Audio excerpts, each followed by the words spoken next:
And so here we are again, back at it with a perfect gameplay of Ursa. At just a glance, you can see that this is a high ranking game. That's probably going to make you wonder what's the biggest difference between you and the top ranking players. And now today's superstar is going to be this Ursa carry, which ended the game with 22 kills and 1 death, ending it with a perfect gameplay.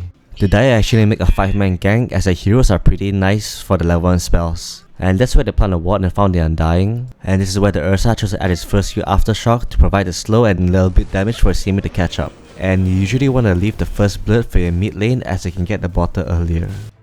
But sometimes things don't really go their way. Anyways, the Ursa is actually going against the Lycan in a Grimstroke matchup.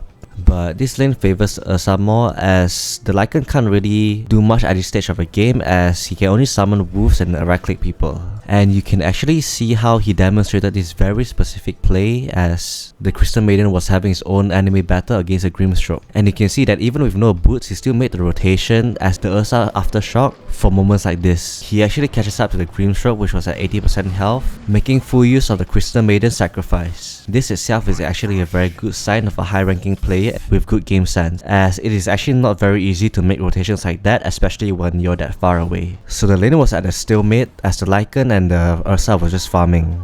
But that is until you see the Ursa has his first power spike, which is the face boots and the wind lace. And just like that, you can see how scary he is, as the Undying couldn't even run away from him. And getting a kill like that also brings him closer to his level 6, which will make him even more harder to kill.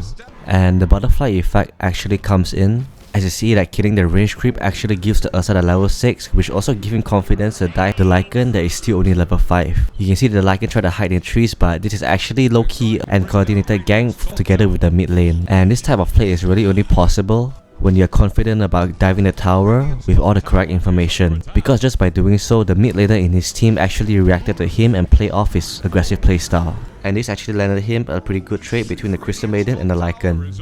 So after diving the tower, there really isn't much opportunity, as the Lycan already hit his level 6 and gained its wolf form. Therefore, the only play for him is to basically just farm and wait for his next item timing. But in this case, as Ursa, he went for the classic Battle Fury build. And as we all know what to do with a Battle Fury, you just farm more.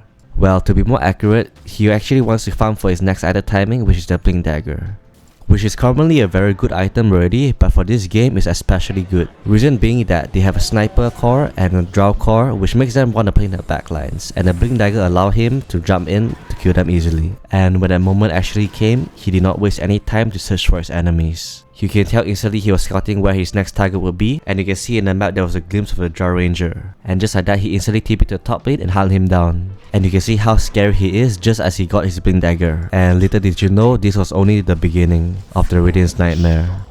You see, right after killing the Drow Ranger, the Ursa doesn't really need to farm.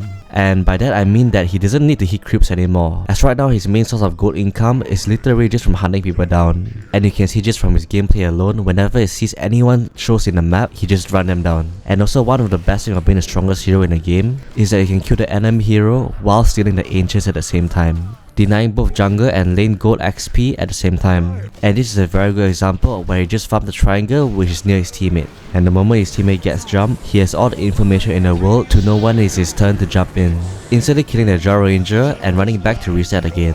At least that's what he plans to, but the tombstone range was actually protecting the sniper, which prevented the Ursa from using his Blink Dagger. And don't forget, as you're Ursa, you are 100% responsible for taking down the roach in the early game, even more so if you are this far ahead in the game. And once you get its Aegis, it's basically back to business and start running people down again, as this is actually the perfect scenario where you want to use your Aegis for team fight. And you can see how much of a snowball game this is. As it creates so much pressure, the enemy will start to make bad decisions, which in the end you can take advantage of and secure more kills. And of course, other than kills, you want to take objective as well, which is the tier 2 tower, pushing the creeps in, and even stealing the enemy's tormentor. And the funny thing is, once you've done this, it's actually back to killing again. You can see the bottom wave is pushed in, which will mean that someone most likely used a spell from afar to clear the wave and push it. And this is where the player actually got the Ultra Instinct and called for a smoke gank and TP to his outpost. And this is when you know when his game sense is so high that he's actually in a flow state and is able to see everything and everywhere from anywhere.